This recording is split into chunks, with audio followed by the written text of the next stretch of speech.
Hi guys, welcome to this session in Microsoft Excel. In this module, I want to show you how to use the dollar sign to lock cells and lock part of cells. So on the screen, I've got a little example. First of all, I want to work out 20% markup on these sales figures in column C. I have in H1 20%, and that's what I'm going to refer to. So first of all, let's do the formula equals C2 times H1. Tick that formula and then I get the right answer. But when I go to pull that down, I'll only pull it down a few cells. I'm going to get a blank pound sign because as I pull it down, the formula is coming down to H2, and if I come down again, it's coming down to H3. So what I don't want to be doing is typing H1 on each of these lines manually. What I need to do is lock H1 in the formula on this first one. So on the formula bar, I'm clicking up there and I'm going to press the F4 function key, which will put dollar signs around the H and the 1. I only need to lock the 1 for this example, but if you're not sure, just leave them both on. Now I'm going to tick that, and then this will now allow me to pull that formula down to the bottom. I do need to widen the column, double clicking there to widen that.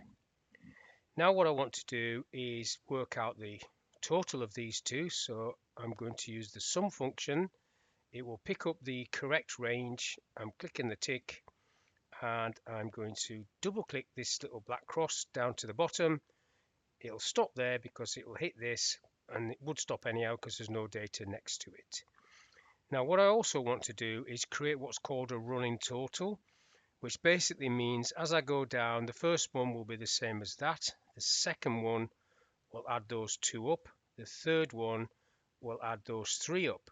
So it's a running total, so year so far, score on the door if you like. Now to do that, I'm going to use the sum function again, clicking on sum. This time it's only picking up E2, but I need to get into this formula at the top there, do a colon and type E2 again. So what I need to do in this example is I need to lock the first E2 with the F4 key, dollar sign it. So what's going to happen now once I tick this is as I pull this down, that's going to change to E3, then E4, then E5, but that will always say E2. So I'm actually creating a list that's growing as I pull it down. So if I tick that, you'll see how that works. I'll just pull it down a few cells, 3 cells. So see, that's E2 to E3, E2 to E4.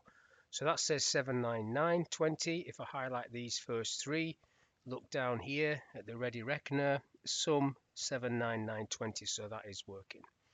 So that's an example of using the dollar sign and just using F4. The next sheet I want to look at is doing what's called a mixed cell reference. Now this is a times table. I want the 10 times table. And this can happen quite often to people, and you think they've got the right formula, but in actual fact, when you pull it across or down, it is not correct, and you might not even notice that. So I want this to go 1 times 1 is 1, 1 times 2 is 2, 1 times 3 is 3, etc. all the way across. So the formula is to start off with equals B2 times the asterisk C1. I'm going to tick that, and I get 1 times 1 is 1. Great. You pull it across to check. 1 times 2 is 2, so you think you've got this right. But when you pull it across again, it starts going wrong. 1 times 3 is not 6, and 1 times 4 is definitely not 24. Now if you click on the 24 and look at the formula bar, you can see what's happening. It's no longer looking at B2, it's looking at E2 because it's moving along, and E2 says 6 times F1. F1 says 4. 6 times 4 is 24. So that's right, but your formula is not right. So what you need to do in this first example is you need to lock the B of column B. Now I could press F4, well I will press F4 actually, and press it again. When you press it again, it takes one of them off, and I press it again because I want the dollar sign to be just on the B. So I'm going to be locking column B. And if I tick that and then pull it across again, you'll see that as I go across this time, everything works fine because each one of these is looking at column B, which is 1. 1 times 4 is 4, for example. Now the same thing is going to apply coming down. If I come down to the 4 again, you'll get that 24. What's happening this time is it's moving off that yellow row 1 and coming down to row 4. Now I don't want it to be on row 4, so in this example I need to put a dollar sign in front of the 1 so the row 1 is locked. Now I'm going to physically type a dollar sign this time. I could have pressed F4, but I've done a dollar sign myself. I'm going to tick that, and then I will be able to pull that down, let go, so that works. And now the good news is, in this example, if I get the little black cross again and come across, because I've got what's called a mixed cell reference, it will fill the whole thing in seconds. Now I can tell you that in the past I've spent lots of time having dollar signs on, took the dollar signs off, pulled it down, put them back on again, pulled it across, because I didn't realize that you could do this sort of mixed cell reference. And if you go for this, sometimes you get it wrong the first time, but just trial and error, keep going, and eventually you'll save yourself a lot of time. Now the next sheet is a little exercise, a little practice, nice and easy. What's happening here, I want to work out the income, so that's a fairly straightforward formula, equals C3 times D3, ticking that,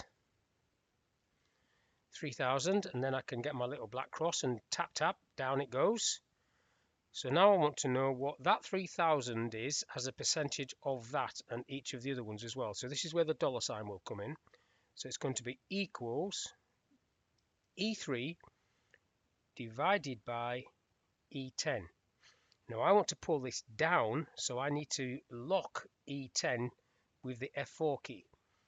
And then I need to tick that, and then I need to format that to percentage and 2 decimal places through this one. Format percentage, 14.90 is correct, and then I'm just going to pull that down, and then that's that done, and that's a dollar sign, an easier one than the mixed reference. So this little video is all about dollar signs, using F4 to lock a cell, using one single dollar sign on a column or on a row to have a mixed cell reference and to get the result you're after. So hopefully this little video is of use. Thank you for your time, and I'll catch you on the next one.